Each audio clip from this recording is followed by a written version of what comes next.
Some of you, you are taking too much time trying to convince people to love you that do not matter. Some of you are taking way too much time tolerating and trying to get people engaged that don't matter, that don't care, that are never ever gonna help you get into your destiny. I felt like saying to you this week, if somebody can walk away from your life, let them walk away. You shouldn't have to convince anybody to love you. If they can walk, let them go. If they leave you, it means they're not attached to your future. We spend so much time wasting energy because we're so upset about being rejected by people. Joseph didn't need to tell his brothers about this dream. Either it was from God or he heard wrong. Either way, it was premature to share. And I watch Christian after Christian get excited because they go into their prayer closet and God starts to give them a dream. And before it's ready, they step out of that prayer closet and they look at people and people try to set them in their place. And then they feel rejected and they quit. You got to see this today.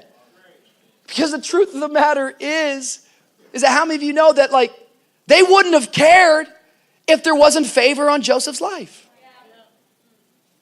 Like how many of you know, like the reason why they were getting upset, the reason why they were getting irritated was because they were jealous of what was on his life.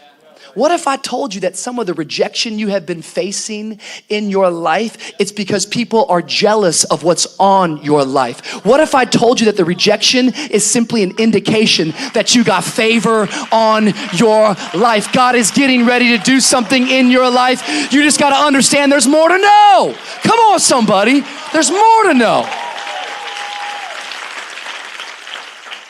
There is more to know. Yet this stuff preaches easy, but it's difficult to live out. Because all of us can go back to moments in our life. Some of you can go right back to your childhood. You're a 40-year-old man, but you still have a moment in your childhood where somebody said something, somebody did something, an event, a circumstance took place, and you dealt with rejection, and it has marked you. I remember when I was young, maybe like 12 or 13, I had this encounter with a family member of mine where I was excited and I was saying, one day I want to be a preacher. And I'll never forget my family member, like they didn't celebrate it. Instead, they kind of were condescending and they were being sarcastic and they probably didn't mean anything by it, but they just said, man, you can't preach. Come on, if you can preach right now. I was like, well, I haven't prepared yet. See, you got to make sure that when rejection hits you, you don't let it get in you. Because there's no escaping rejection. There's no escaping hearing the word no. If you're going to actually live your life to do something bigger than yourself, you should get used to hearing no, but you shouldn't let no stop you. It can hit you, but don't let it get in you. I remember an old parable that a preacher used to share. It's about two brothers who grew up in a home and their dad was an alcoholic and he was abusive. And the two brothers, they both grew up and one brother, he grew up to be an alcoholic and an abuser himself, while the other brother, he abstained from alcohol and became a very moral man, a very good man, and accomplished many great things.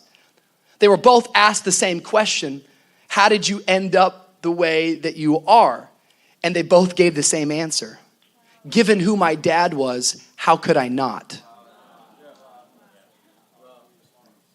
Two guys in the same home with the same experience, yet one guy decided, I'm not going to let this thing get in me, while another man let it absolutely define him. I don't know what's going to happen to you in life, and you can't dictate that and you can't control that. All you get to control is how you respond to what happens to you in life.